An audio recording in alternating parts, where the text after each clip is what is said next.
重生了，我回到了19岁，回到了一切都还没有发生的时候。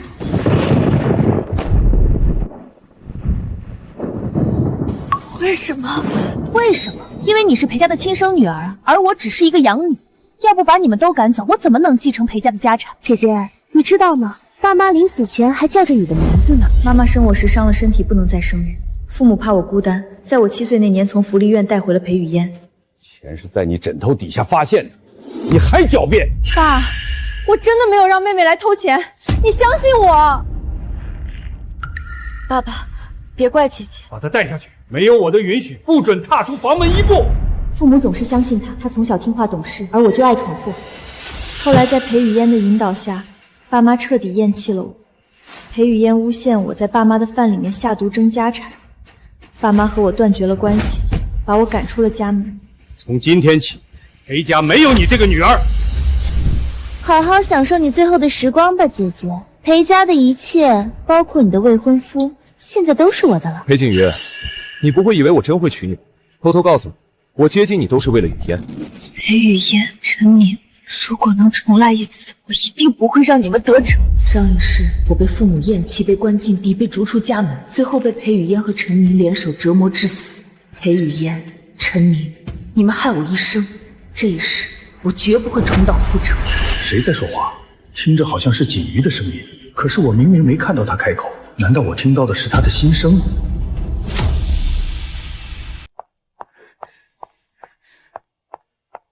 锦瑜，你这是怎么了？是不是哪里不舒服啊？我真的好想你和爸爸。爸妈，对不起，前世是我太蠢，听信了旁人的挑拨，以为你们真的不要我。前世我被他们害得声名狼藉，最后更害得你们惨死。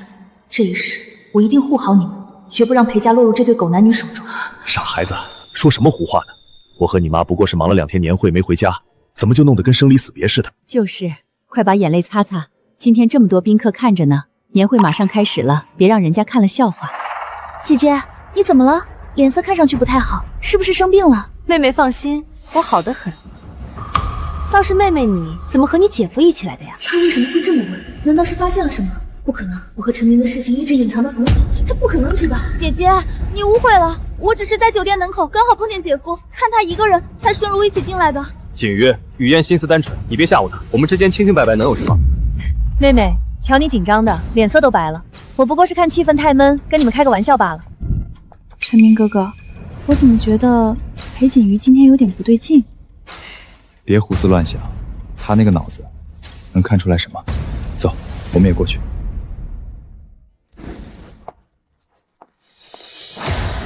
天哪，那是顾氏集团的掌权人顾于远，他竟然亲自来了。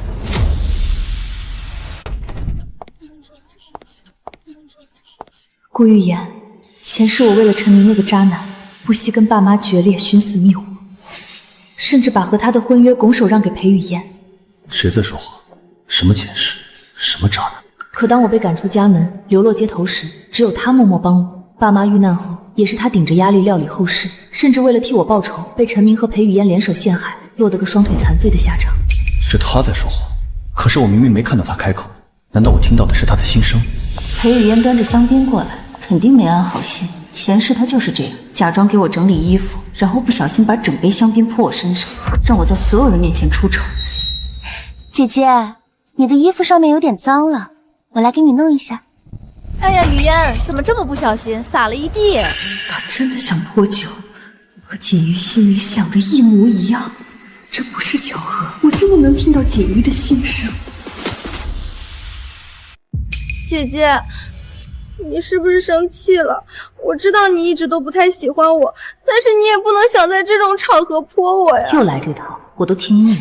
10年前，明明是裴雨嫣自己打碎了妈妈最爱的古董花瓶，却哭着说是我想拿花瓶插花，结果我被关在阁楼里不给饭吃，她却在外面吃着草莓蛋糕笑。1年前，她故意把我的大学入学申请书藏起来，害得我被妈妈痛骂，最后还是哭着说是我的主意，害得我被爸爸用藤条抽得下不来床。有没有听到什么奇奇怪怪的声音？听到了，是金鱼的声音。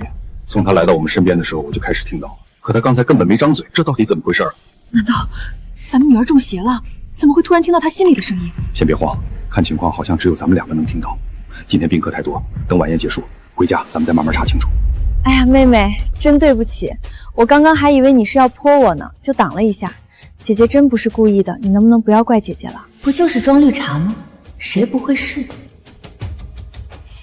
怎么会呢，姐姐，我没有怪你。他这哪是不怪我，是心里想着别的事，没空搭理我。马上裴雨嫣就要迫不及待的让妈妈带她去找顾于衍，然后趁机开口说要定下来自己和顾于衍的婚事。顾于衍3天后就要出国处理海外并购项目，一走就是3个月，这样他就能名正言顺的插手顾氏的项目，借顾氏的事来掏空裴家。雨嫣她真的是这样的人吗？从小到大她都是一个乖小孩，会不会是锦瑜误会雨嫣？前世裴雨嫣口口声声说为了我的幸福劝我跟陈明私奔，然后自己顺理成章的替我嫁给顾于衍。其实她早就盯上了顾家的权势，想借顾氏的事来霸占我们裴家的家产。妈，你这么看着我干什么？我脸上有什么脏东西吗？没什么，只是觉得你今天打扮的挺有心思。妈，顾总都已经到了，您和爸爸待会儿致辞结束，我们一起去打个招呼吧。锦瑜真的又说中了。感谢各位来宾赏光，参加我们裴氏集团20周年的年会。于衍哥哥，真高兴今天你能来。关于我们2家的婚事，我想着要不趁着今天大喜的日子早点定下来。雨嫣真的提了婚事，看来锦瑜的心声都是真的。锦瑜的心声都印证了，那我说雨嫣会害死我们全家，看来也是真的了。裴雨嫣这副恨不得马上嫁过去的样子，真是让人大开眼界。她靠近顾雨言，纯粹是为了利用顾家的资源和人脉。等裴氏到手了，顾雨衍对她来说就是一颗没用的弃物。今天是裴氏的年会，不太合适，而且婚姻大事不急。顾总，雨嫣也是为了2家的关系着想，裴氏和顾氏联姻对彼此都是好事，并且本来裴家和顾家早就定好了婚约，雨嫣又那么喜欢你，早点定下来也是一件好事。哟，这就忍不住来给裴雨嫣解围了。爸妈和顾雨衍不知道的是，裴雨嫣和陈明早就暗中勾搭在一起了。前世他们就是这样，一个在明，一个在暗，联手在爸妈的药里动了手脚，最后害死爸妈，霸占了裴氏。这对狗男女不知道在背后谋划了多久。而且我和锦瑜也马上订婚了，你和雨嫣要是定下来，不就是双喜临门吗？我和你订婚，这辈子你就做你的春秋大梦去。上辈子你和裴雨嫣联手害死我和我全家，又害顾雨嫣，我现在恨不得现在就弄死你和裴雨嫣。陈总，我什么时候说要和你订婚了？裴锦瑜怎么了？他以前不是一直对我言听计从吗？今天怎么会突然说出这种话？锦瑜，你这是什么话？我们不是……我裴锦瑜是裴家的大小姐，就算裴家和顾家有联姻，那也是我裴锦瑜的事，轮不到一个外人插手。姐姐，你不是一直喜欢陈明哥哥吗？为什么现在要来和我抢于衍哥哥？我什么时候说过喜欢陈明了？我倒是觉得陈总和你的关系更好呢，他好像更关心你呢，雨嫣。陈总有心了，不过今天这种场合还是不谈这些比较好。是啊，年会上大家喝喝酒聊聊天，高高兴兴的，婚事嘛，回头再说也不迟。妈，好了，雨嫣，你什么时候变得这么不懂事儿？好的，妈妈，我知道了，我不胡闹了。今天在年会上，裴雨嫣吃了瘪，她肯定不会善罢甘休。按照上一世的剧情，裴雨嫣等会儿就会假装发现妈妈的项链不见了，然后诬陷是我偷的。其实是她收买了张妈，让张妈偷走，打算放我枕头下面诬陷我。妈，您的翡翠项链呢？我刚才在宴会上还看到您戴着，怎么现在不见了？咦，真的不见了？那可是你外婆传下的翡翠项链。客厅里就这么几个人，妈，你想想，最后摘下来是在哪儿？我记得是在宴会上，我让锦瑜帮我整理了一下项链的搭扣，后来就没注意了。姐姐，妈说最后碰项链的人是你，你不会……来了。前世张妈趁帮妈妈整理披肩时偷走项链，藏进我房间抽屉。这次她一回来就被我盯着，根本来不及去放，项链一定还在她身上。我要想办法提醒爸妈。张妈，你口袋里是什么？我怎么好像看到露出了一小截项链的链条啊？这是我自己平时戴的项链，今天干活有点碍事，我就取下来放口袋里了。翻出来给我看看。老爷，这真是我自己的项链，就是跟夫人的有点像，真不是偷的。爸，张妈在咱们家干了这么多年，怎么会偷东西？倒是姐姐，刚才妈说最后是姐姐碰的项链。裴雨嫣想再把脏水泼我头上，张妈嘴硬不承认，但那5万块是裴雨嫣今天下午才给她的，就藏在张妈保姆房的床垫下面，她根本没时间花。去，带人搜张妈的保姆房，看看他这些年还有没有偷别的东西，仔仔细细的搜。老爷，我找，我全找。12小姐给了我5万，让我偷夫人的项链放到大小姐房间，钱还在床垫下，我没敢花。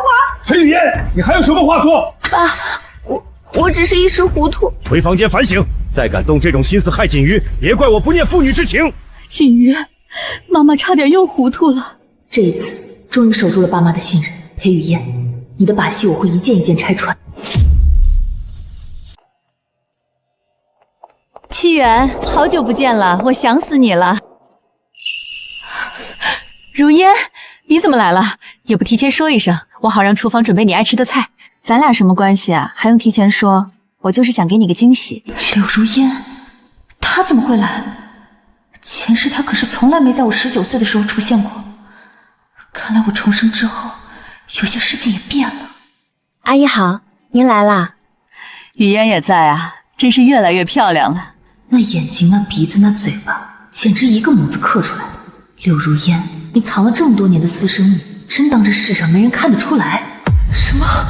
雨嫣是如烟的亲生女儿？刘女士来了，快请坐。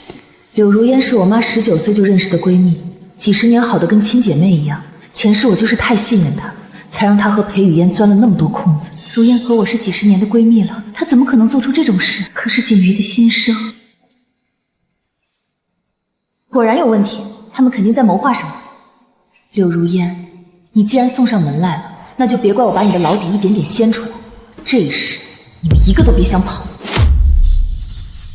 七元，咱们认识多少年了？快30年了吧？是啊，19岁那年认识你的，一晃都几十年了。30年，我妈把她当亲姐妹30年，她却背着她做出这种事。裴雨嫣根本不是她从福利院领来的，而是她柳如烟在国外和一个龙国男人生的私生女。私生女？如烟在国外生过孩子吗？一个柳如烟，竟然把私生女送进我裴家，让我们当亲生女儿养。当初他跟我妈说只有一个女儿会无聊的，建议我妈再去领养一个。我妈心善，把这件事交给她去办，让她帮忙看看有没有合适的小孩。当年确实是我亲手把这件事交给如烟的，那时候锦瑜还小，也没人给她说过。她现在居然知道的那么清楚，看来这次的心声也是真的。当年我跑了好几个福利机构，好不容易才找到雨嫣。这孩子命苦，从小在福利院长大，我看他乖巧懂事，就把他带回来了。没想到一晃也长这么大了。放屁！他根本就没去过什么福利机构。他在国外跟那个男人分手后，带着孩子回国，正好我妈想领养，他就顺水推舟把自己的女儿送进了裴家。如烟，你好深的算计，把我们裴家当什么了？妈，您喝点茶，别光说话了。雨嫣和如烟她们长得确实很像。如烟，雨嫣来了这么多年，我一直没问过。他是从哪个福利机构领养来的呀？我想着带他回去看看，随便感谢一下院长给我送来了一个这么乖巧的女儿。就是一个普通福利院，名字我也记不清了，都这么多年了。记不清了？你是根本说不出来吧？因为根本就没有什么福利机构。如烟，他真的在骗我吗？我们认识几十年了，我从来没有做过对不起他的事，他为什么要这么对我？而且裴雨嫣早就知道柳如烟是他的亲妈了，他们两个一直在暗中联系。雨嫣，他知道如烟是他的亲妈。好一个裴雨嫣，吃我裴家的，用我裴家的，原来从头到尾都知道自己的身世，还在一直蒙骗我们。裴雨嫣从小就知道柳如烟是她亲妈，柳如烟暗地里一直偷偷见裴雨嫣，教她怎么在裴家站稳脚跟，怎么讨好爸妈，怎么把我这个亲生女儿挤出去。雨嫣从小就特别会讨人喜欢，每次我和丽珊生气，她都会来劝。难道这一切都是装出来的？七元，你怎么了？脸色这么差，是不是身体不舒服？装，继续装！你这张虚伪的面具，我今天一定要撕开。妈，您要不要上楼休息一会儿？我扶您上去。雨嫣，如果你真的是如烟的女儿，那你叫我这声妈是真心还是假意？如烟，你留下来吃午饭吧，咱们姐妹俩好好聊聊。正发愁没机会开口呢，这个蠢女人就主动开口了。等会儿我要找个机会去和雨嫣说一下接下来的计划。如烟，你们先陪坐会儿，我去厨房看看午餐准备的怎么样了。我也正好有几份文件要处理，你们年轻人聊。看看这两张脸放在一起，简直就是母女合影。同样的丹凤眼，同样的小翘鼻，同样的樱桃小嘴。妈但凡仔细看一眼，就能发现端倪。眼睛都是那种微微上挑的丹凤眼，鼻子也是，鼻梁不高但很秀气。我以前怎么从来没注意过，雨嫣和如烟长得这么像，他们的侧脸，那个轮廓，那个下巴的线条，简直就是复制粘贴，真的太像了。如果不是母女，怎么可能长得这么像？七远，你站在那儿干嘛呢？过来坐啊。没事，就是突然想起厨房还有道菜没交代清楚。妈，您真的没事吗？我看您脸色不太好。真的没事，可能是昨晚没睡好。裴雨嫣，你装的可真像啊！以前我怎么没发现你的演技这么好呢？刘阿姨，我刚发现您和我妹妹长得好像啊，不知道的人还以为你们是亲母女呢。锦瑜真会开玩笑，我哪能和雨嫣比啊？雨嫣年轻漂亮，我都人老珠黄了。姐，你眼光真好，柳阿姨确实和我有点像呢。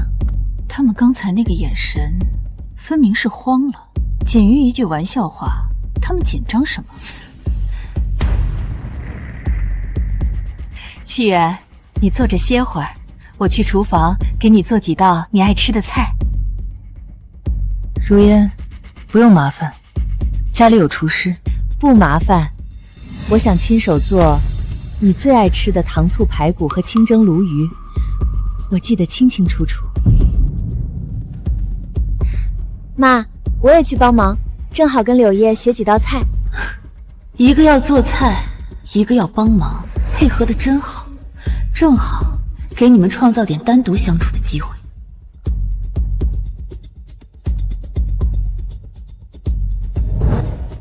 妈，咱们出去透透气，让他们俩好好培养感情。如烟，那厨房就交给你们了，我和锦瑜去花园走走。好，你们去吧，做好了叫你们。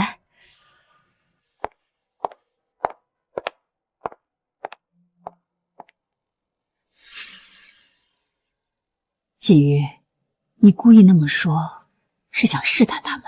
妈，你也看出来了，他们刚才那个反应绝对不是正常反应。我看到了，而且我咋突然发现雨嫣和如烟长得好像？这次妈妈居然自己发现了。妈，我也发现了，我感觉这其中有古怪，接下来咱们怎么办？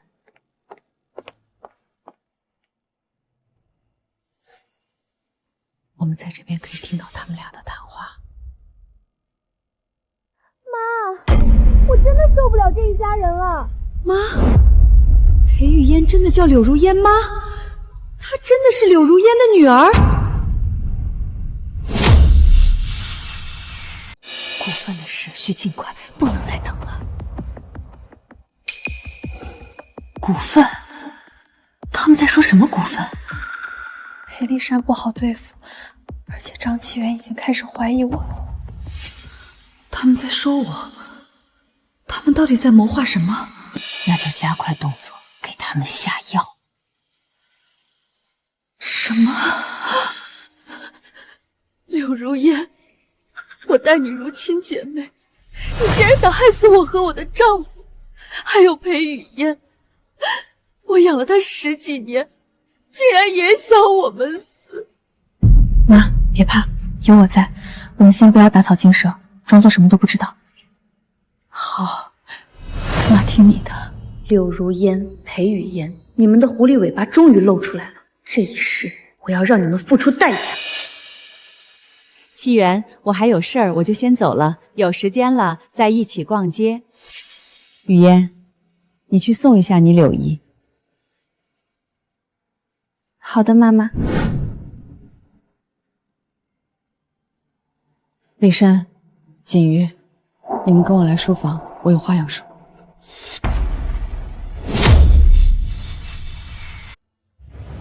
启源，你脸色怎么这么差？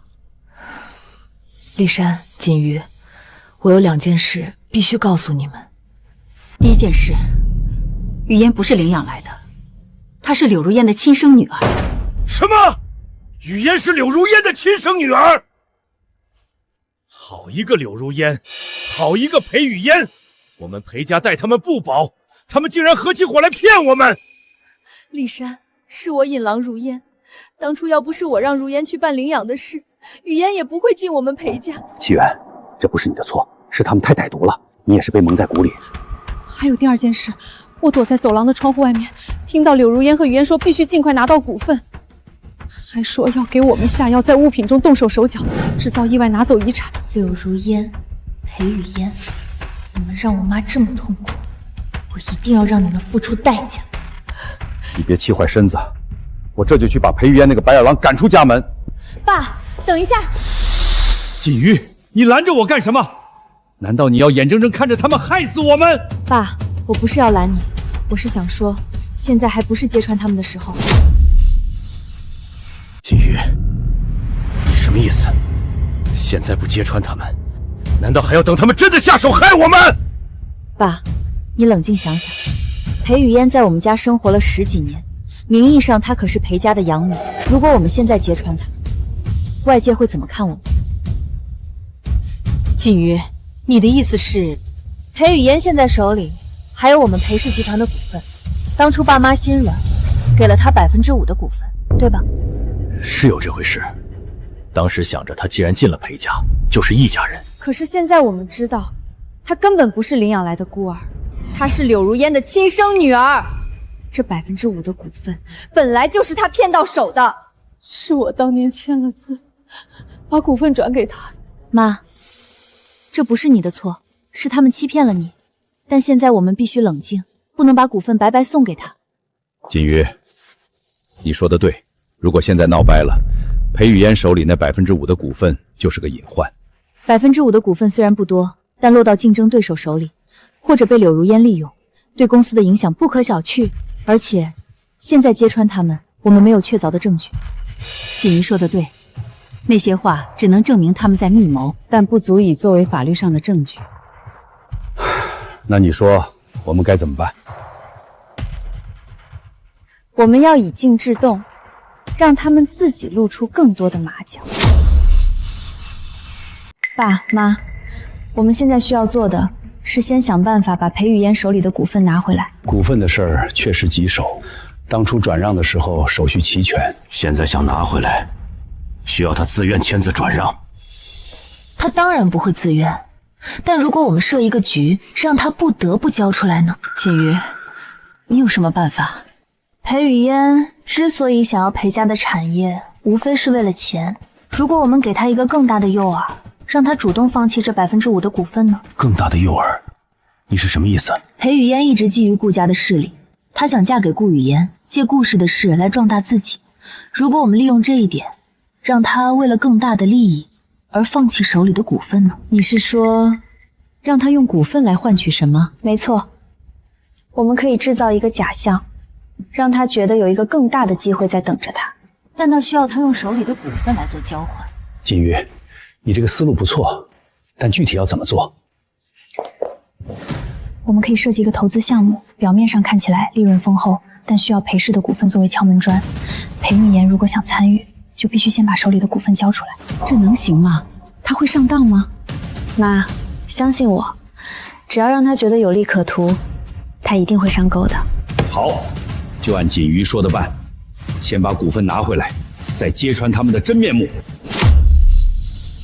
爸妈，接下来的日子我们要装作什么都没发生，对裴雨嫣还是像往常一样，不能让他察觉到我们已经知道了真相。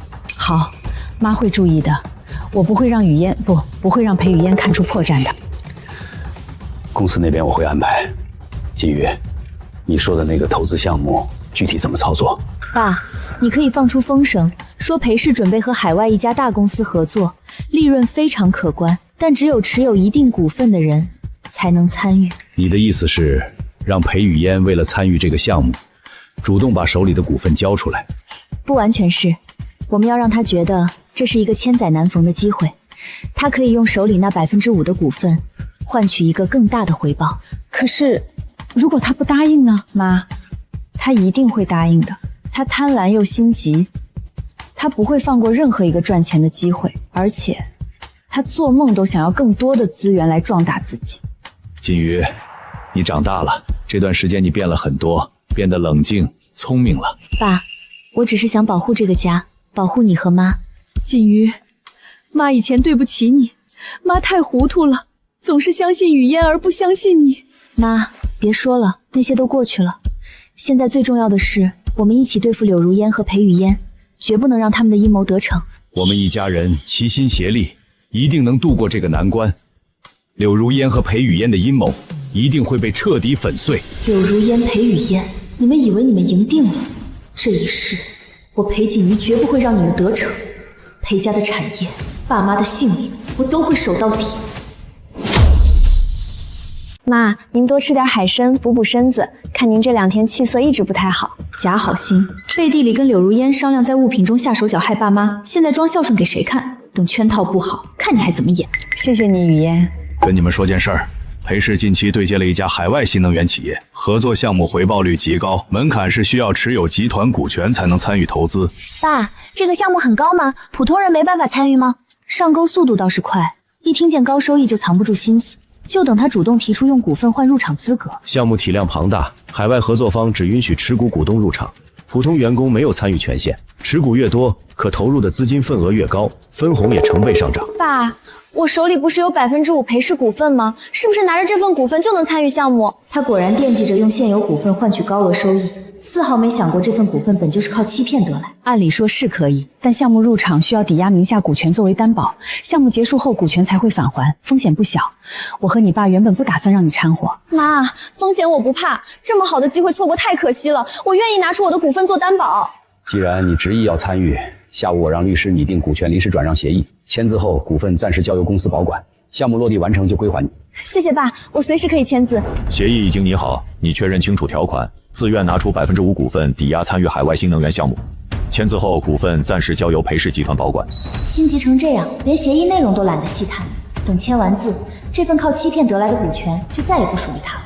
你再仔细看一遍，抵押股权风险不小，现在反悔还来得及。妈，不用劝我，这么难得的赚钱机会我不能错过，这点风险我完全能接受。总算顺利让他签字，股权暂时握在我们手里，少了一大隐患。爸妈今天怎么都奇奇怪怪的，尤其是爸爸，一大早就盯着公司的财务报表看个不停。不过爸爸现在看那些明面上的账目有什么用呢？他根本想不到裴雨嫣那个看似温顺的白眼狼，上个月就已经偷偷转走了公司3000万的流动资金，那可是整整3000万啊！裴雨嫣趁爸爸喝醉，偷偷用伪造的签名授权，把钱全部转到了海外账户，而那个账户的开户名就是陈明那个不学无术的亲弟弟陈谦。纪元，我突然想起公司还有个紧急会议要开，我先去书房。好，你快去忙。李秘书，立刻给我调取上个月公司所有的海外资金流向，尤其是涉及到我亲笔签名的30万以上的款项，全部重新核查。好的，裴总，我立刻去查。查到了，上个月20号，确实有一笔3000万的资金转到了开曼群岛的账户，开户人就是陈明的弟弟陈谦。2次了，诬陷锦瑜是真的，这笔钱也是真的。我们的锦瑜到底经历过什么？爸妈，你们这是怎么了？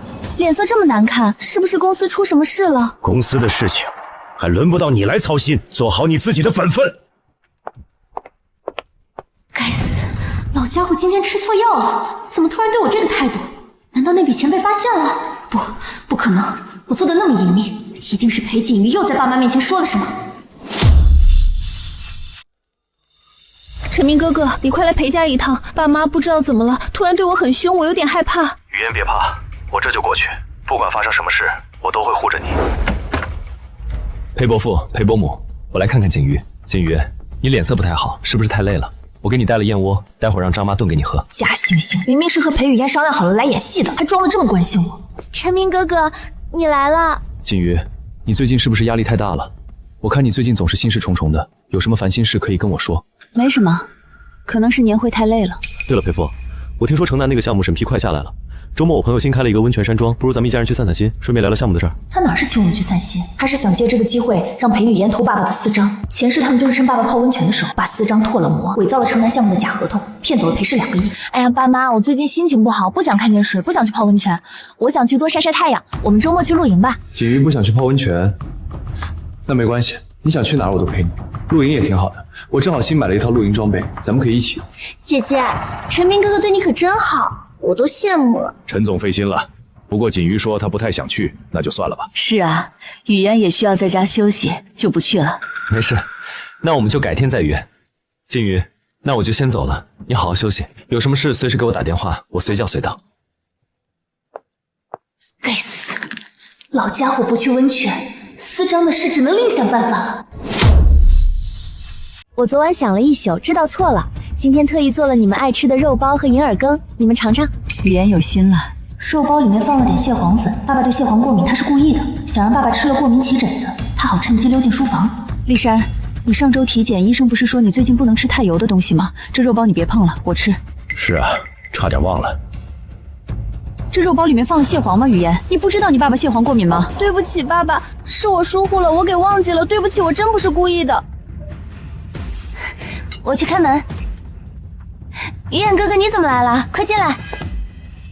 裴伯父、伯母，我来是想谈谈之前两家合作的项目。前世裴雨嫣为了嫁给他，不惜给我在物品中动手脚，制造丑闻，好让顾裴两家的婚约落到他头上。他根本不喜欢顾玉言，只是看上了顾家的产业。在物品中动手脚。鱼眼哥哥，你还没吃早餐吧？我刚做的包子，你尝尝。不用了，我已经吃过了。裴伯父，我们去书房谈正事吧。雨嫣，你就在楼下待着，哪儿也别去。为什么？为什么远哥哥突然对我这么冷淡？裴锦瑜，肯定又是你，我不会放过你的。不行，我得想办法进去听听他们在谈什么。陈明哥哥说，顾氏那个海外项目要是能提前拿到标的，我们就能赚一笔大的。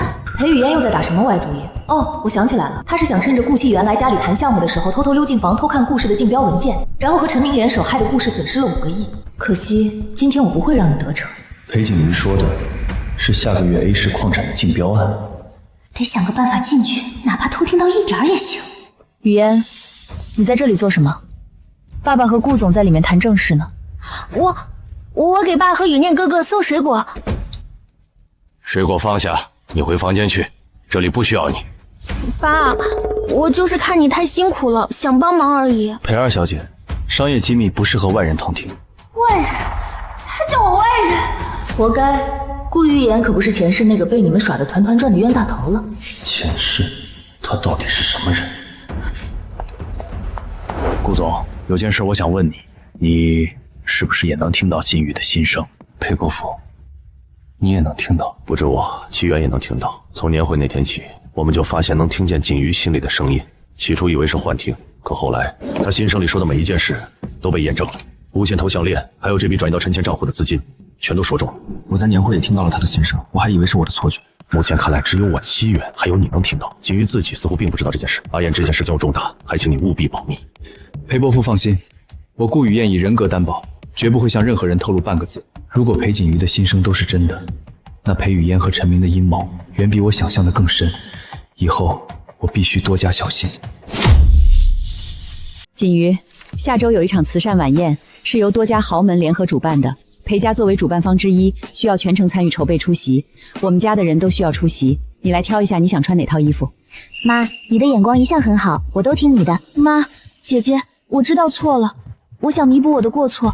下周的慈善晚宴筹备工作，我想帮妈妈一起打理，算是将功补过。雨嫣，你能有这份悔过的心，主动想要弥补，就已经很好了。将功补过，前世这场慈善晚宴，裴雨嫣提前伪造虚假公益捐赠记录，偷换我的公益申报资料，让全网以为我冒领公益捐款，沽名钓誉。不仅如此，他还提前买通营销号和现场媒体，事后大肆抹黑我冷血自私，抢占他的公益成果，让爸妈一度对我极度失望。姐姐，晚宴上我们一起出镜做公益宣讲好不好？我们姐妹一起为山区儿童助力，肯定会被大家称赞的。好啊，不过我最近打算亲自核对晚宴的公益捐赠台账和申报资料，全程跟进公示流程。晚宴当天也会全程配合工作人员登记备案。全程核对台账备案？那我偷换资料伪造证书的计划岂不是要泡汤？雨嫣，晚宴的资料核对、公益公示都是严谨工作，交给专人负责即可。你心性不稳，就在家里好好反省，不准插手晚宴任何工作。爸，我真的改过自新了，我想好好做公益，弥补过错。您再给我一次机会好不好？你爸说的对，公益之事容不得半点马虎。你们全都偏袒他是吧？不让我插手筹备又如何？晚宴现场我照样让他身败名裂，抢我的东西，我就要让他当众被所有人唾弃。这次晚宴的所有善款都会用于资助山区留守儿童。我一直很关注儿童公益，也只是尽自己一点绵薄之力，希望能帮到更多孩子。装的真像，他根本没有做过任何公益捐赠。等会儿他就会当众拿出一份伪造的100万捐赠证书，当众揭发我窃取他的公益捐赠，冒领美名。伪造捐赠证书，栽赃锦瑜，雨嫣的心思怎么这么歹毒？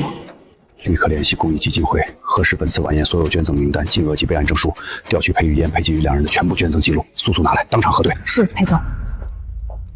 姐姐，刚刚好多宾客夸我们姐妹同心做公益，我这里有一份捐赠证书，我们一起拿着接受大家的祝福，好不好？来了，就是这张伪造的证书，等下他就会当众改口，说证书是他捐赠的，是我偷偷冒用他的信息备案，抢走他的公益荣誉。好呀，不过公益证书需要官方备案核对，不如我们先去找爸妈和主办方，当众公示出来，让大家一起见证，也能杜绝误会。姐姐，不用这么麻烦的，我知道你一直喜欢参与公益，可这100万捐赠是我攒了很久的积蓄私下捐赠的，只是备案的时候不小心填成了你的名字。姐姐，我不是怪你，只是希望姐姐不要默默抢占我的公益成果，这份心意，我想亲自送给山区孩子。这是什么情况？听上去好像是裴雨嫣捐了100万，裴景瑜想冒领功劳。看着端庄大气，没想这么贪慕虚荣，抢妹妹的公益成果太掉价了。裴雨嫣，这可是你自找的。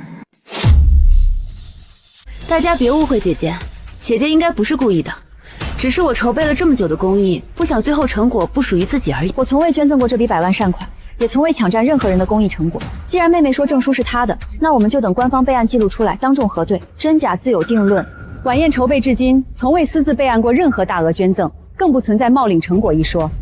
裴总，已经核实完毕，本次晚宴公示的100万捐赠证书为虚假伪造，基金会无此笔捐款备案。各位，官方备案记录在此，白纸黑字，公章为证。所谓的100万公益捐赠纯属子虚乌有，证书是伪造的。雨嫣，你为什么要当众伪造公益证明，抹黑亲姐，借着慈善晚宴博取名声，欺骗所有宾客和媒体？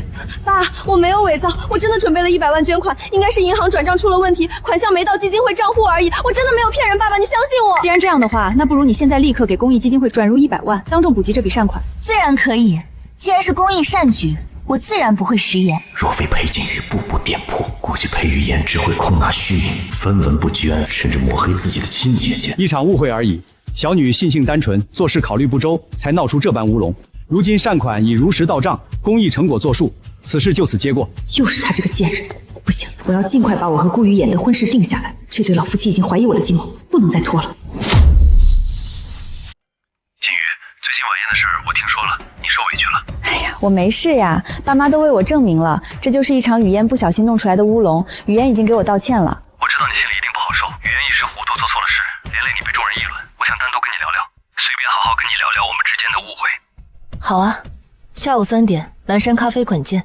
前世陈明也是这样借着安慰我的借口，约我在蓝山咖啡馆见面，背地里却安排了人偷拍我们见面的照片，恶意散播到网上，刻意制造我和他暧昧私会的假象。顾家看到留言，误以为我和陈明好事将近，当即放弃了和我的婚约，顺势敲定了顾雨嫣与裴雨嫣的婚事。这一世，看我怎么反向拿你。金鱼，我知道最近我们之间有些误会，外界的流言也让你受了委屈，但我对你是真心的，从未变过。真心？一都揣着录音笔处心积虑算计我，构陷我，这就是他口中的真心。陈明，不必再装模作样了。你今日约我见面，从来不是为了化解误会，更不是所谓的真心相待。金鱼，你在说什么？我只是想和你好好聊聊。聊聊是想借着独处的机会偷拍我的画面，布置虚假话术，制造我的丑闻，逼我身败名裂，主动退出裴家，好成全裴雨嫣，对吧？我奉劝你收起你那些龌龊又卑劣的小心思，从今往后离我远点。这是我第一次警告你，也是最后一次。如果再让我抓到，我一定让你付出代价。裴锦瑜，你敢羞辱我，你给我等着！这笔账我记下了，我绝对不会放过你。我们走着瞧。姐姐，我刚托国外的朋友寄回来一批护肤品，这款修护精华口碑特别好，温和修护还养肤，特意拿来送给你。前世他在里面偷偷加了强效激素，我连续用1周就满脸溃烂，调养了大半年才勉强恢复。谢谢妹妹好意，不用了，我皮肤敏感，用不了。姐姐，你是不是还在生我的气啊？之前是我不懂事惹你不开心，我一直想弥补你。这款精华真的很温和，很多人都在用，绝对不会过敏的，你就收下吧。雨嫣，正好我最近手边的护肤品刚好用完了，还没来得及补货，你这瓶就先给我用吧，我也试试你们年轻人用的东西，换换肤质养护。妈，这不行的，这是我专门买来送给姐姐的心意，怎么能转手给您用呢？你要是喜欢，我立刻联系朋友，专门给您定制一套适合您肤质的顶配款。不用特意定制，太麻烦了，我就想试试你手里这款，看着质地就一定很好用。别，我刚刚看错了，这瓶不是全新的，是我之前拆封用过几次的，不太干净。我现在回房间拿一瓶全新未拆封的给您送过来。真是搬起石头砸自己的脚。不过以裴雨嫣的性子，一次失手根本不会罢休，她背地里肯定还藏着别的算计，绝不会轻易放弃针对我的心思。锦瑜，你的脸怎么突然变成这样了？看着又红又肿，是不是过敏了？我这就让司机备车，我们带你去医院检查。妈，我也不知道我这是怎么了，好痒。天哪，姐姐的脸这是怎么？爸妈，我认识一位私立皮肤科的刘专家，专治各种不明皮肤问题，经验特别丰富。要不我带姐姐过去诊治，别耽误了恢复。狐狸尾巴露出来了，前世就是他带我去看了那个所谓的专家，故意给我诊断为精神性皮肤病，开了大剂量的镇静类药物，害得我整天昏昏沉沉。然后他趁机在我昏迷的时候，偷偷采取了我的指纹，用我的指纹打开爸爸的保险柜偷文件，事后还诬陷是我偷的，导致我被赶出了家门。不用麻烦了，我已经提前联系了公立医院的王主任医师，口碑和资质都经得起查，人马上就到家里面诊，稳妥靠谱。爸，王医生虽然名气大，但擅长的是常规皮肤问题，姐姐这个属于疑难杂症，普通医生根本查不出根源。我认识的刘专家更对症，不能耽误姐姐治疗啊。雨嫣，锦瑜脸刚出问题，我们都还没判断病轻重类型，你怎么一口咬定是疑难杂症？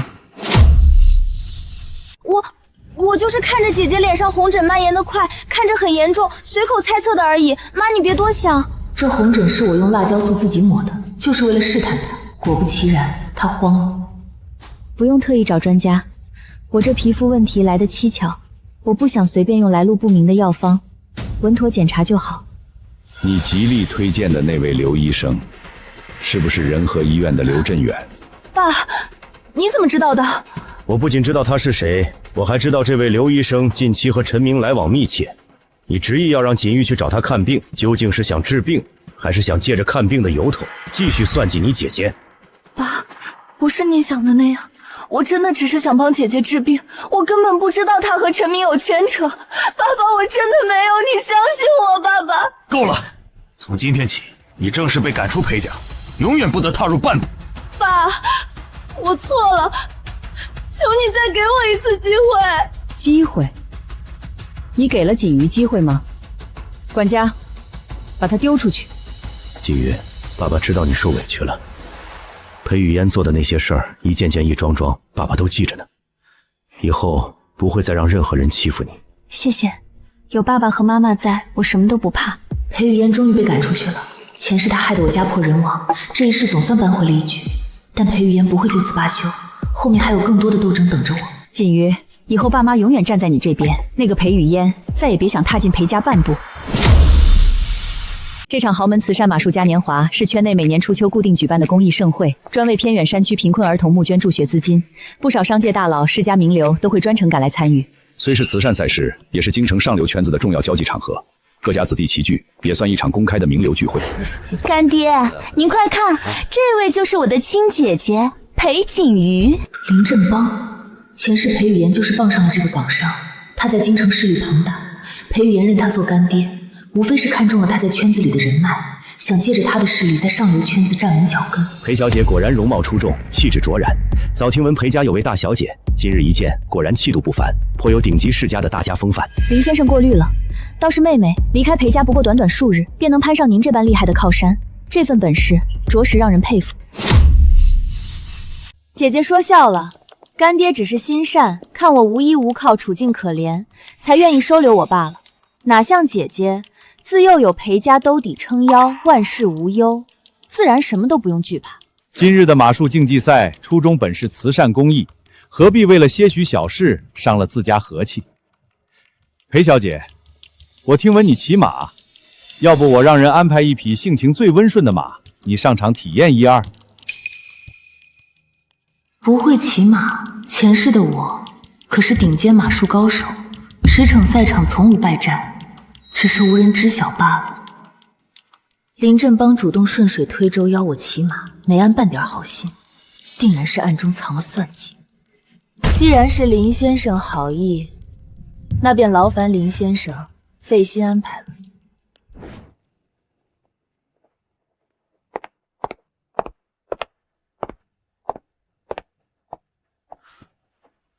林振邦城府极重，在港城深耕多年，人脉和圈层关系错综复杂，行事极为圆滑且暗藏算计，从不会做无利可图的事。你待会儿和他接触，务必多留心。放心吧，我自有分寸，不会掉以轻心。何止不简单，前世我便是低估了他的贪婪与狠毒。他刻意攀附裴家，摸清裴家的行事风格与合作底线，借着商业合作的名义，精心设下层层圈套，裴家毫无防备地收下了他刻意送出的贵重藏品，也因此落入他的陷阱，让裴氏产业深陷巨大危机，资金链断裂，合作方倒戈，历经了一场几乎覆灭的毁灭性风波。这个林振邦表面谦和仗义，背地里竟然敢做这种构陷裴家的龌龊勾当，实在阴险狡诈至极。他怎么会知晓这么隐秘的内情？等会儿拍卖会上，确实压轴陈列着一件明代铜鎏金佛，正是林振邦惯用的攀附手段。他究竟是提前查到了线索，还是另有隐情？锦玉，妈知道你心里有数，但等会儿不管发生什么变故，我和你爸都稳稳在你身边，永远是你的后盾。妈，我知道，我不会莽撞的。前世裴雨嫣暗中收买工作人员，偷偷给我的马注射了兴奋剂。比赛中途马突然发狂，我从马背上摔下去，断了2根肋骨，卧床休养了3个月。这一世，我绝对不会重蹈覆辙。裴小姐，这匹马名叫白雪，性格温顺，最适合初学者。温顺，这匹马瞳孔放大，呼吸急促，明显是被人注射了兴奋剂。等会上场跑起来，不出半圈就会发狂。裴雨嫣，你这招和前世一模一样。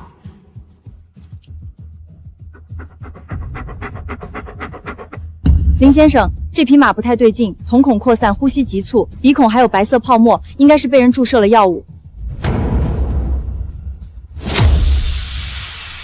裴小姐说笑了，我的马都是精心饲养的，怎么可能有问题？顾总，麻烦你让人请一位兽医过来，现场验血。高特助，立刻联系马会的首席兽医。他怎么会知道马有问题？明明是让干爹的心腹半夜偷偷注射，不可能有人发现。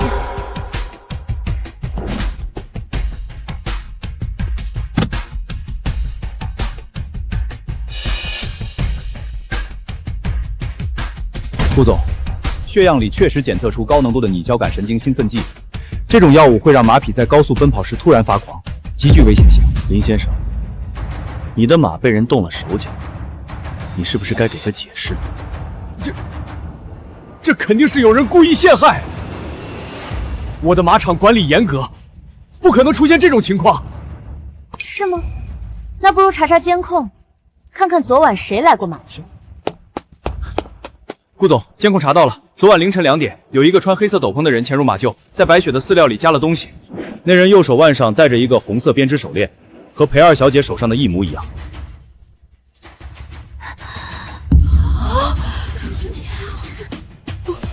不是我昨晚一直和干爹在一起。闭嘴！你还嫌不够丢人吗？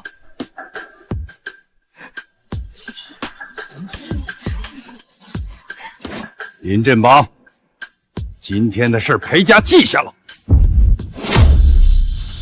因马术赛场突发意外，场地设备故障导致比赛被迫紧急中断，赛事主办方临时更改流程，正式转入公益慈善拍卖环节，请全场宾客进入拍卖厅落座等候。这裴雨嫣还真是攀附对了人，危机的时候立马就有人出来救他们。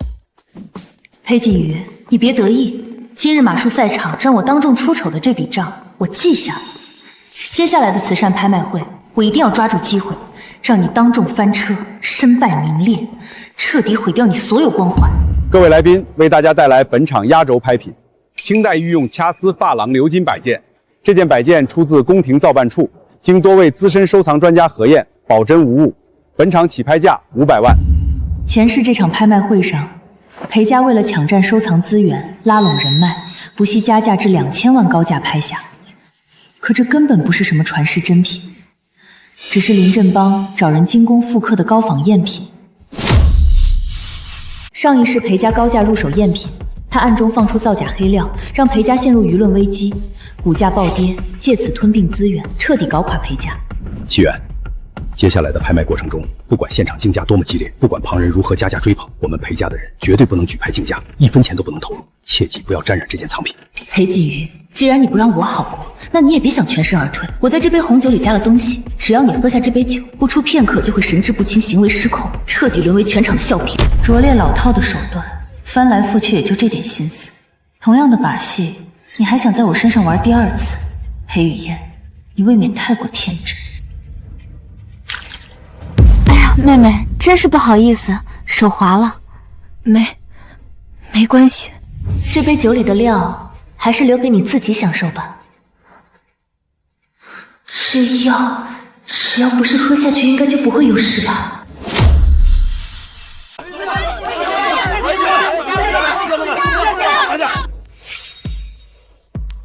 各位，在继续出价之前，我想请大家看一样东西。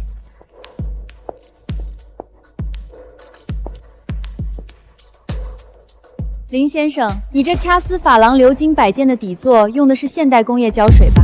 清代可没有这种东西。不止如此，这件摆件的鎏金成色、珐琅釉料配方都与清代宫廷用料标准相差甚远，是典型的现代精工复刻工艺。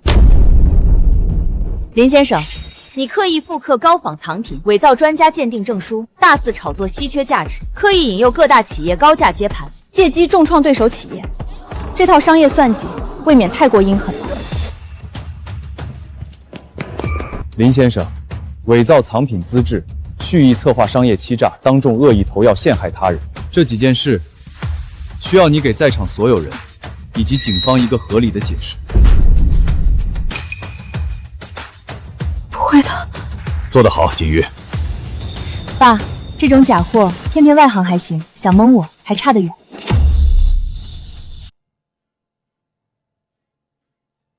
刚才在那么多人面前拆穿林振邦，你的胆子倒是挺大。怎么，顾总觉得我太过张扬，惹上麻烦了？我是替你担心，林振邦城府极深，为了利益不择手段。今日被你当众拆穿他必定心生记恨。这种被逼到绝境的人，难免会暗中报复。从前的他满心满眼都是别人，天真热烈，如今变得这般清醒锐利，步步谨慎，才逼自己长成了无坚不摧的模样。前世我落难的时候，也只有他会这样担心我，只有他能看穿我刻意伪装的坚强，懂我步步为营的小心翼翼。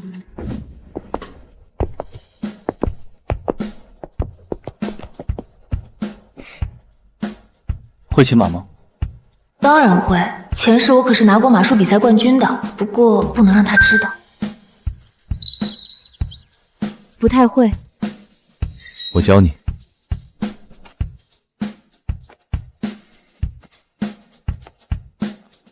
靠得这么近，心脏跳得好快。抓紧了，多年默默放在心里的人，此刻就在身前。从前我只能远远观望，看着他奔向别人，如今能这般安静护着他，已然足够。只希望他往后再也不用深陷算计，满心防备。顾总，不好了，智慧科技园那边出事了。什么事？昨晚园区 A3 数据中心的机房发生短路火灾，核心服务器受损严重。有媒体爆料说，园区使用不合格的电线电缆，存在严重安全隐患，还附上了质检报告。智慧科技园，前世顾氏最大的投资项目，也是从这里开始走下坡路的。那场火灾根本不是意外，是陈明派人干的。他买通了园区的技术主管周明，偷偷更换了不合格的电缆，还在火灾后伪造了质检报告。陈明，又是他！立刻召集技术团队，我要亲自去园区查看，你也一起去。好。顾总，您可来了。这次事故损失不小，3台核心服务器都烧毁了。原因查清楚了吗？初步判断是电缆短路引发的，这是采购部门提供的电缆质检报告，显示绝缘层厚度不达标。这份质检报告根本就是伪造的，真正的电缆是合格的，是周明趁夜偷偷换成了劣质品，然后把合格的质检报告换成了这份假的。周主管，你在顾氏干了几年了？5年了。5年时间，顾氏待你不薄，你就是这么回报的？顾总，您这话是什么意思？我一直兢兢业业。兢兢业业。周主管，你昨天晚上10点离开园区后去了哪里？我直接回家了。他在撒谎。监控显示，他离开园区后去了一家叫蓝湾的私人会所，在里面见了陈明的心腹赵坤，待了整整2个小时。这次火灾事故不是意外，是有人蓄意破坏。顾总，这话可不能乱说。是啊，要是蓄意破坏，那可刑事案件。各位，我有证据。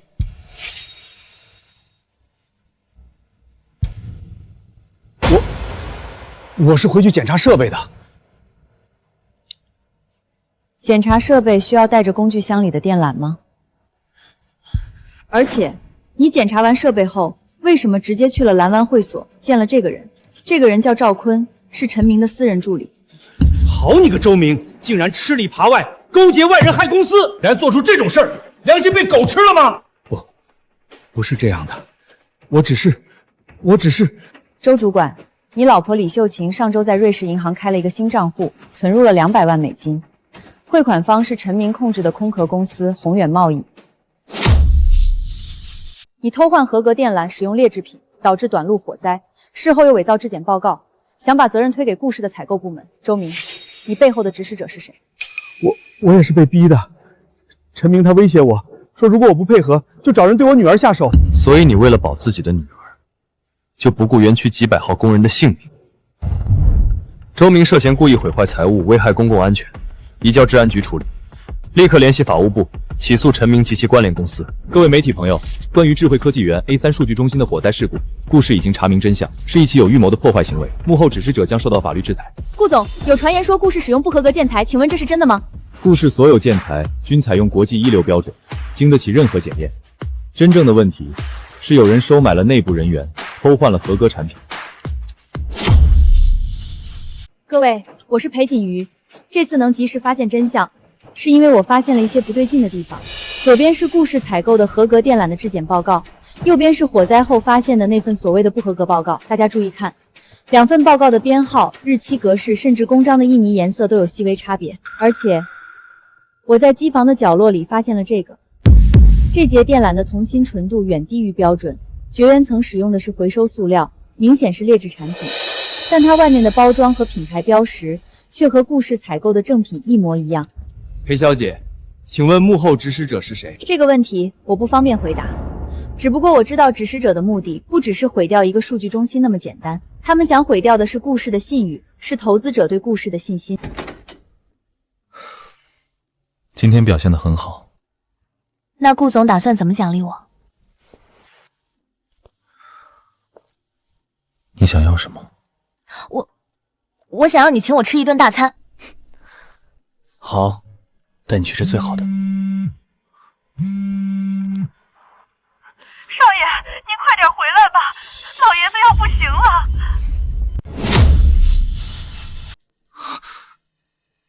金鱼，保姆说我爷爷他突然晕倒，情况很不好，我现在要回一趟老宅。顾老爷子病危，前世裴雨嫣收买了吴妈，在老爷子的药膳里偷偷下药，让老爷子的身体一天天衰弱，然后又假装找来神医救命，让顾雨嫣对他感激涕零。什么？是他干的？前世顾老爷子对我很好，是唯一一定要始终相信我的人。这一世，我绝不能让他再被害死。我跟你一起去顾家。前世就是在这里，裴雨嫣带着他那碗所谓的神药出现，骗了所有人。老爷子喝了他的药，表面上精神好转，实际上身体被加速掏空。裴雨嫣想害死老爷子，然后以救命恩人的身份加入顾家，掌控顾氏集团。这一世，我绝不会让他的阴谋得逞。于燕哥哥，顾爷爷怎么样了？我听说他病危，急得不行，马上赶过来了。于燕哥哥，我特意去找了一位隐士老中医，求来了能续命的秘方，快让顾爷爷喝下吧。裴二小姐的消息倒是灵通，我爷爷刚倒下，你就带着药来了。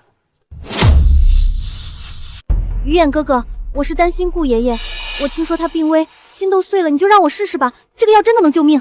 雨嫣，顾爷爷现在的情况很危急，不能随便喝来历不明的药，万一出了问题谁负责？姐姐，你这是什么意思？我是来救顾爷爷的，你反倒拦着不让。于燕哥哥，姐姐是不是还在记恨我？可她不能因为私人恩怨就不管顾爷爷的死活，这药真的能救人的。演得真好，眼泪说来就来。药我收下，但喝不喝要等医生看过再说。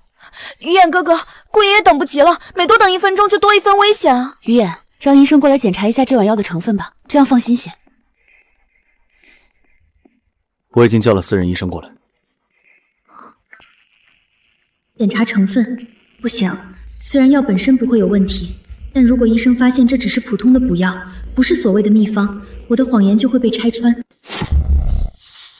于远哥哥，那位老神医说过，这药必须在熬制后2小时内服用，否则药效会大打折扣的。是吗？那更该好好验验了。这么珍贵的药，万一放久了变质，喝下去岂不是更危险？顾于衍这是故意在试探他，看来他已经对裴雨嫣起了疑心。李医生，验一下这碗药。应该查不出问题，这只是普通的补气养血汤，就算被发现不是秘方，我也可以推说是老神医给的普通方子，先搪塞下去再说。裴雨嫣肯定在想怎么圆谎，这药确实查不出毒，但他所谓的老神医根本不存在，只要顺着这个线索查，就能戳穿他的谎言。顾总，这碗汤的成分我已经分析完毕，主要成分是红枣、枸杞、当归、黄芪等普通中药材，确实有一定的补气无血功效，但并非什么珍贵秘方。于远哥哥，老神医说这是普通的外服药，真正起效果的是药引子，需要配合他独门的手法一起使用才能见效。裴二小姐，既然这药没什么特殊之处，就不劳你费心了。李医生，给老爷子做全面检查，我需要知道我爷爷真正的病因。现在吴妈已经被顾雨言控制住了，只要停药，老爷子的身体会慢慢恢复。但裴雨嫣不会轻易放弃，他一定会想别的办法接近顾家。该死，今天这招没成功，一定是裴景瑜那个坏人在背后搞鬼。顾总，老爷子体内确实检测到了微量的不明药物残留，这种物质会慢慢损害心脏功能，幸好发现的及时。停药后配合治疗，身体应该能慢慢恢复。能治好吗？可以，但需要时间，我会制定详细的治疗方案。裴小姐，今天的事谢谢你，不过老爷子需要静养，以后就不用麻烦你了。于远哥哥，赵叔，送客。裴二小姐，请。顾雨言、裴景瑜，你们给我等着，我不会就这么算了。景瑜，今天多亏了你，我没做什么。你的存在就是最大的帮助。去查一下家里的佣人，老爷子体内的药物一定是家里的人下的，他平时也不出门。是。顾总，吴妈的儿子在国外读书。3个月前，裴雨嫣通过陈明的关系接触过他。过去半年，裴雨嫣每个月都会往吴妈的账户转5万块，转账备注写的是工资补贴。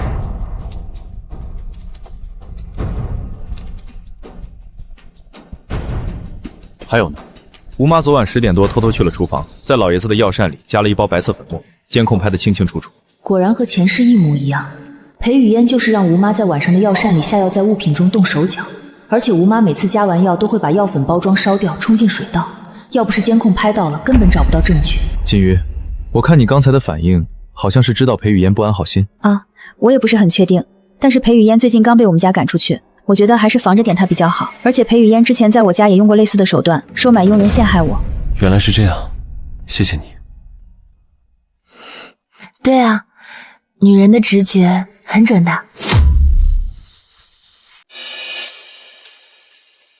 把吴妈控制起来，不许她接触任何人。等老爷子病情稳定后再处理，明白？顾总，还有一件事，裴雨嫣刚才离开顾家后，去了陈明的住处。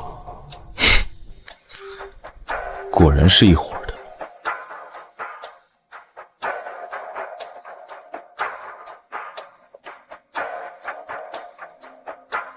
金鱼，如果裴雨嫣再来，你会怎么做？拆穿他，不让他再伤害任何人。那明天陪我演一场戏。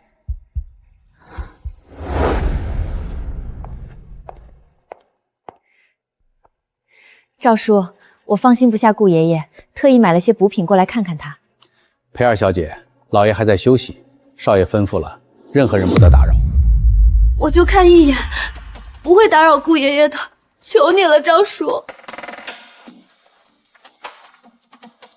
雨嫣，你怎么又来了？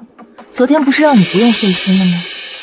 姐姐，我只是担心顾爷爷，你为什么要一再阻拦我？又是这招，先装可怜，再反咬一口。可惜今天不管用了。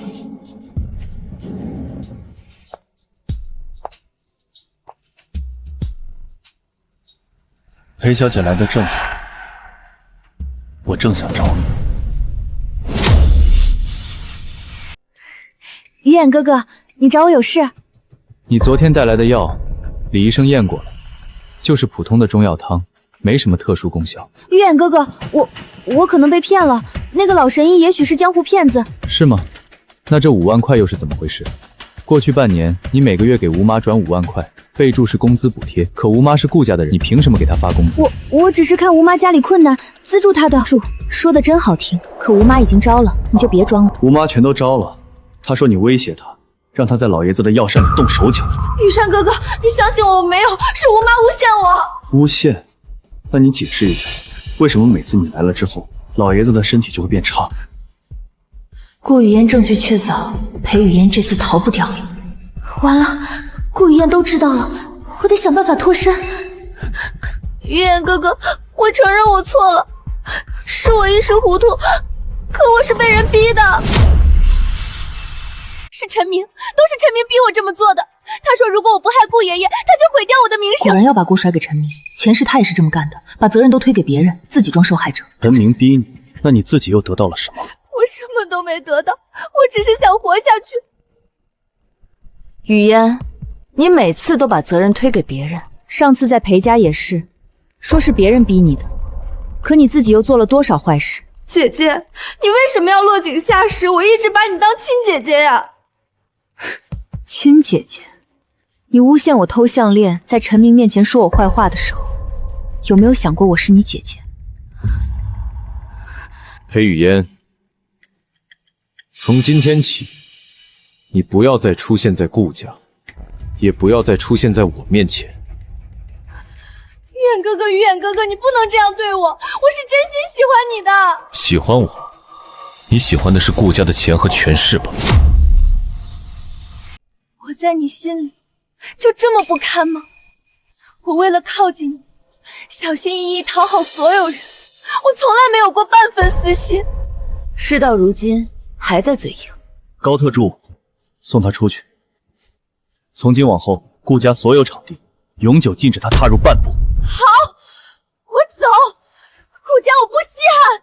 顾雨嫣，你迟早会后悔今天这么对我。裴锦瑜，我们走着瞧。把陈明的犯罪证据整理一下，送到治安局去。陈明要是被抓了，裴雨嫣就失去了一个重要的靠山。可他不会善罢甘休的，他还有林振邦，裴雨嫣认他做干爹，就是想借他的事东山再起。派人盯着裴雨嫣，他接触过什么人，去过什么地方，我都要知道。是，顾总。锦瑜，让你看笑话了。不是你的错，是裴雨嫣太会伪装了。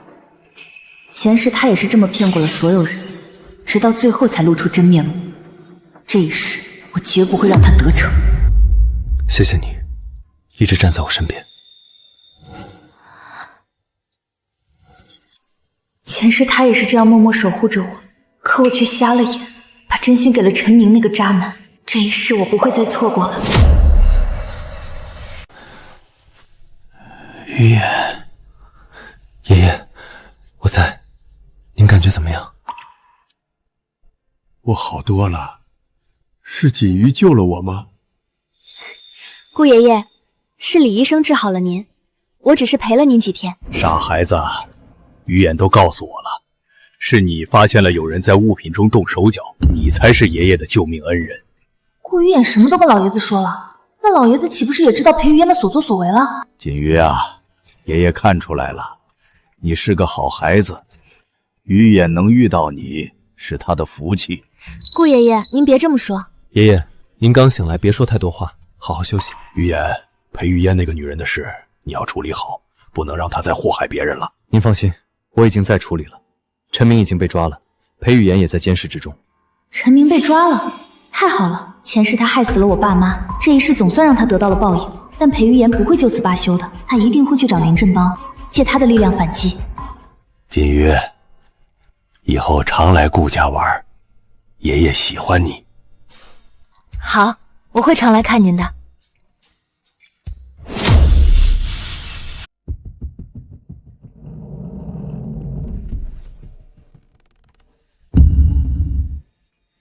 你来干什么？妈，我被赶出裴家了，陈明也被抓了，我现在无处可去了。被赶出来了？我花了多少年把你送进裴家，你就是这么回报我的？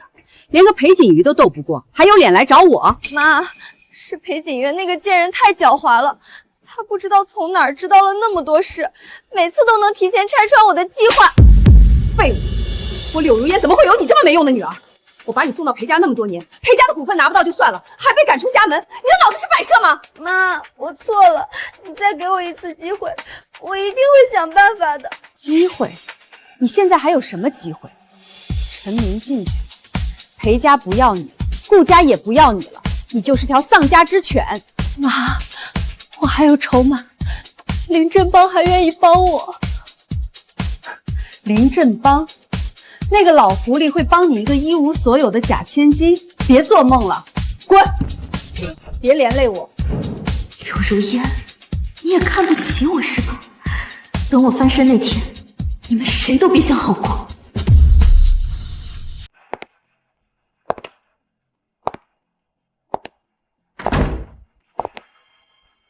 裴二小姐，哦不，现在应该叫你什么？丧家之犬。干爹，您就别取笑我了，我是什么样的人您还不清楚吗？雨嫣啊，不是干爹不帮你，你现在被裴家和顾家同时扫地出门，对我还有利用价值吗？干爹，我知道裴氏集团的所有内部机密，包括商业布局、合作方信息，还有裴丽珊的私人账户，这些够吗？就这些，裴氏的内部机密，我自己也能查得到。凭什么要帮你一个被赶出家门的假千金？干爹，裴锦瑜那个贱人害我落到今天这个地步，我要让她生不如死。只要你帮我，我什么都愿意做。什么都愿意做？你应该知道，我林振庞从不做亏本的买卖，帮我做事就要绝对听话。我听话，干爹让我做什么我就做什么。裴锦瑜和顾于燕联手坏了我的好事，我也不会轻易放过他们。裴家和顾家，我一个都不会放过。干爹说的对。只要能把他们拉下水，让我做什么都行。好，那我就给你一次机会。记住，背叛我的下场比背叛裴家惨100倍。我不敢背叛干爹。裴景云、顾于言，你们等着，干爹出手，你们死定了。你确定裴氏下个月要和海外公司签一份3亿的采购合同？确定。那份合同是裴丽珊亲自谈的，对方是一家精密仪器公司。合同细节我都知道。好，那我们就精准拿捏这份核心合同做文章。你手里有没有裴氏集团的官方制式合同物料，能用来作假斗底的？当然有，我在之前整理合同档案时，留存了盖有裴氏集团正式起封章的空白合同页、公司标准合同模板，还有裴丽珊常用的电子签字底稿。果然是我的好女儿。有了这些，我们就能伪造一份假的补充协议，让裴氏背上违约的罪名。3亿的违约金，够裴氏喝一壶的。干爹高明，到时候裴氏资金链断裂，裴丽珊那个老家伙只能求饶。奇怪，怎么突然心神不宁的？难道是裴玉烟那边又有动静了？锦瑜，最近公司有点不对劲，有几家合作方突然提出要重新审核合同条款。重新审核？为什么？不清楚，我感觉有人在背后搞鬼，你最近多留心。一定是裴雨嫣，她被赶出去，肯定不会善罢甘休。看来要提醒顾于言也多加小心。你确定能联系上那外地商行的区域负责人？林先生放心，陈明以前和那家公司的负责人有过接触，我能搭上话。而且那个代表一直对裴氏的报价满意，觉得利润空间太小。你告诉他们，就说裴氏要修改合同条款，增加违约金比例，只要他配合演一出戏，在媒体面前宣称裴氏违约，事成之后我们给他500万。可是伪造合同是犯法的，万一被查出来，我也要承担巨大责任。查出来有裴雨嫣这个前裴家2小姐在，谁能证明合同是伪造的？裴氏自己的人都承认了，外界只会认为是裴氏内部管理混乱，跟你有什么关系？没错，我以前是裴家的人，我在裴家生活了10几年，我说的话别人会信的。你就按干爹说的去做，好处少不了你的。去办事吧，记住，嘴巴严实点，要是走漏了风声，你知道后果。是，林先生。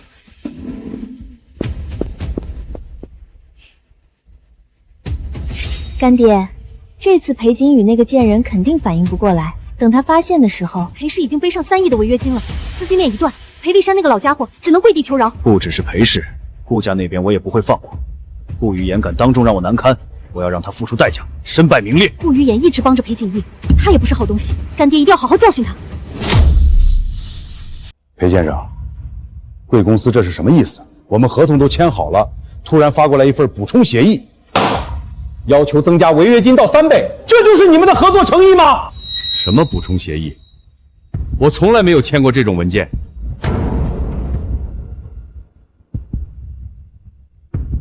这上面有你的私章和签名，裴先生，你不会想赖账吧？这份合同是假的，爸爸的签名是伪造的，私章也是他印的，一定是裴雨嫣干的。他手里有爸爸的私章唾沫。这份文件是假的，有人伪造了我父亲的签名和私章，意图破坏我们两家的合作。假的？裴小姐，这可是从裴氏官方邮箱发过来的，还有裴氏的公章，怎么会是假的？我裴立山做生意几10年，从来说一不二。这份文件绝对是伪造的，我会证明给你看。爸，是裴雨嫣，他手里有你的私章唾沫，一定是他和林振邦联手干的。这个白眼狼！爸，先别激动，我们现在需要证据，证明这份文件是伪造的。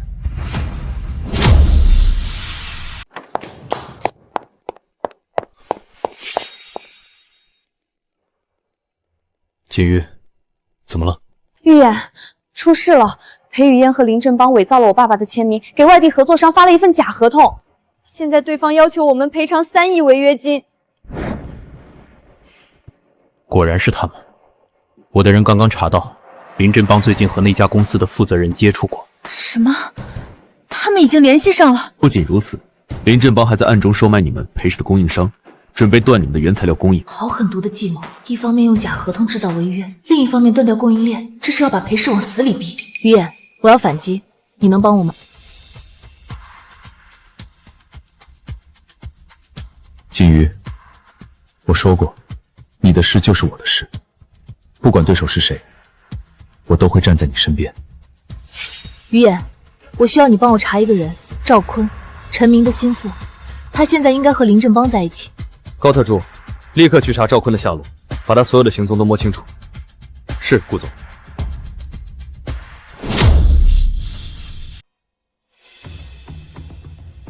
王总监，那份假合同的 IP 地址查到了吗？查到了，邮件是从一家网吧发出的，我们已经调取了监控。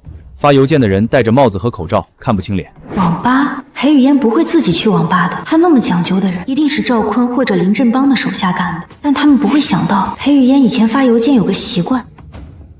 王总监，查一下那份邮件的落款格式和字体。裴雨嫣以前发邮件习惯用楷体3号字，右下角还会加一个句号。裴小姐，你怎么知道？我了解他，查一下吧。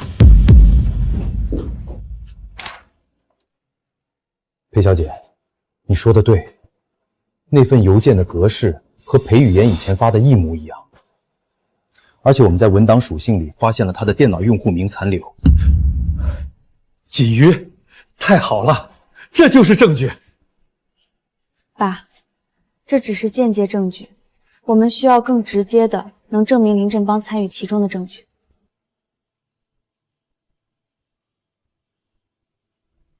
林振邦、裴雨嫣，你们的阴谋不会得逞的。我裴锦瑜重活一世，绝不会让你们再伤害我的家人。锦瑜，赵坤那边有消息了，他最近频繁出入林振邦的一家空壳公司，而且账户里多了200万，来源是林振邦控制的海外账户。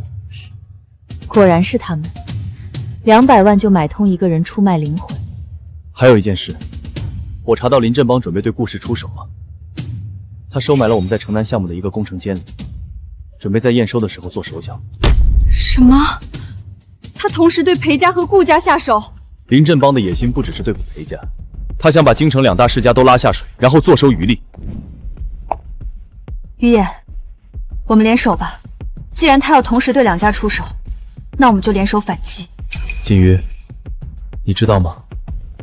从第一次在年会上见到你，我就知道你和以前不一样了。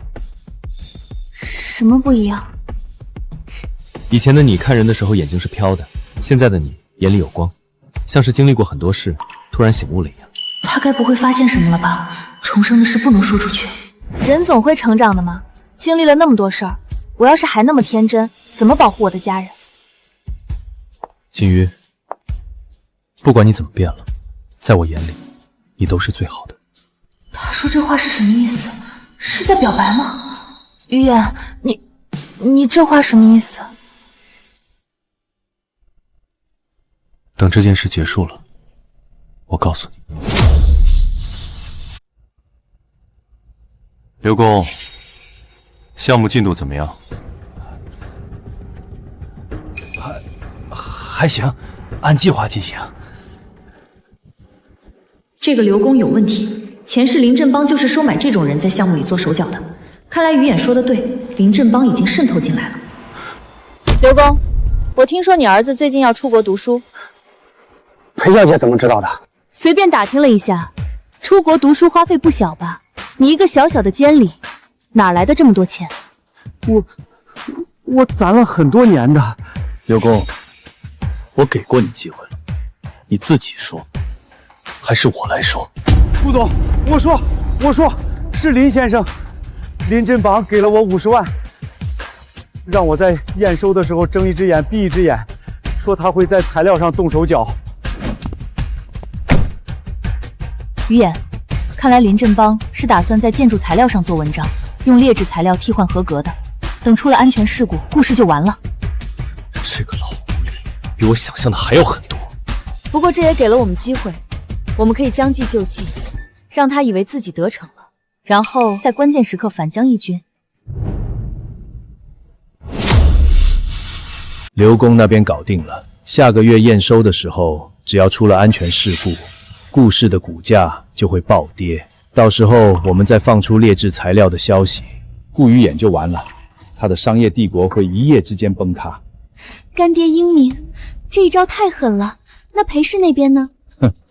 裴氏那边，商行负责人已经提交了违约诉讼，3亿的赔偿金，裴灵山那个老家伙拿不出来，裴氏就得破产清算，到时候我们低价收购，裴家的一切就都是我们的了。太好了，那个裴景玉，我要看着他一无所有，跪在我面前磕头认错，让他知道跟我作对的下场。你这几天盯着裴氏的动静，有任何风吹草动告诉我，尤其是裴景瑜的行踪。明白，干爹，我派人24小时盯着他。裴雨嫣，你以为你赢了吗？前世你们联手害死了我爸妈，害得我家破人亡。这一世，我要让你们每一步都踩在我埋好的雷上，自取灭亡。于言，什么事？锦瑜，商行负责人那边有新消息，他同意暂缓诉讼，但有一个条件。什么条件？他要见伪造合同的人，当面质问，证明确实是伪造的就撤销诉讼，并公开道歉。这是个机会，让商行负责人当面指认裴雨嫣，假合同案就能反转，裴氏的危机也会解除。于言，帮我安排见面，我要亲自和商行负责人谈。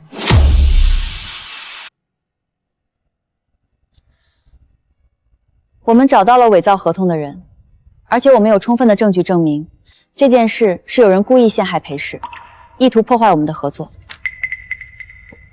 什么证据？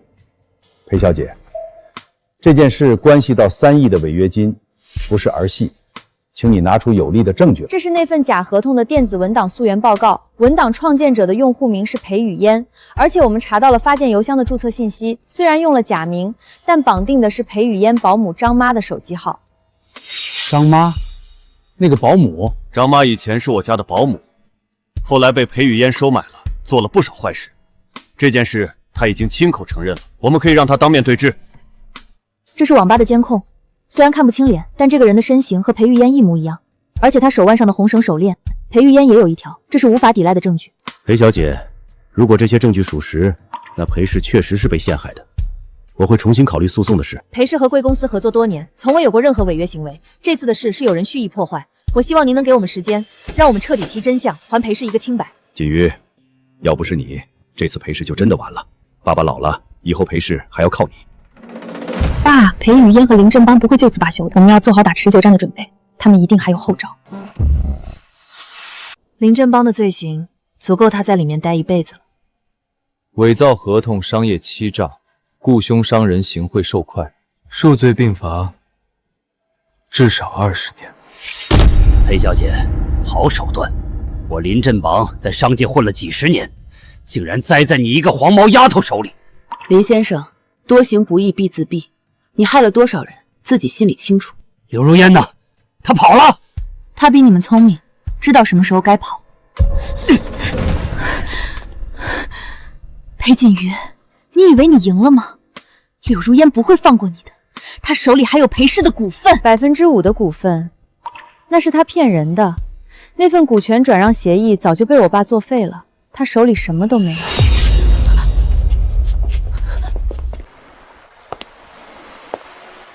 终于结束了。锦月，爸爸谢谢你，要不是你，裴家就完了。妈以前糊涂，总是听信裴雨嫣的话，伤害了你，妈对不起你。妈，都过去了，我们一家人能在一起就是最好的结果。锦瑜，裴雨嫣的事儿我已经交给律师处理了，她这辈子都不会再出来了。这是他应得的报应。锦瑜，一切都结束了。是啊，一切都结束了。前世的事就像一场噩梦，终于醒来了。前世？没什么，我是说以前的事。锦瑜，从很多年前第一次见到你，于野，我就喜欢你了。可那时候你眼里只有别人，我只能远远看着。现在，我终于可以站到你面前，问你一句话。前世他也是这样，默默地守护我，我却瞎了眼。这一世，我再也不会错过了。裴景怡，你愿意嫁给我吗？我愿意，我愿意。于言，锦玉、于言，恭喜你们！臭小子，终于开窍了。于言，我就把锦瑜交给你了，你要好好对她。裴伯父，我会用一辈子保护锦瑜，不让她受半点委屈。上一世我失去了所有，这一世我守住了家人，守住了爱人，重活一次真好。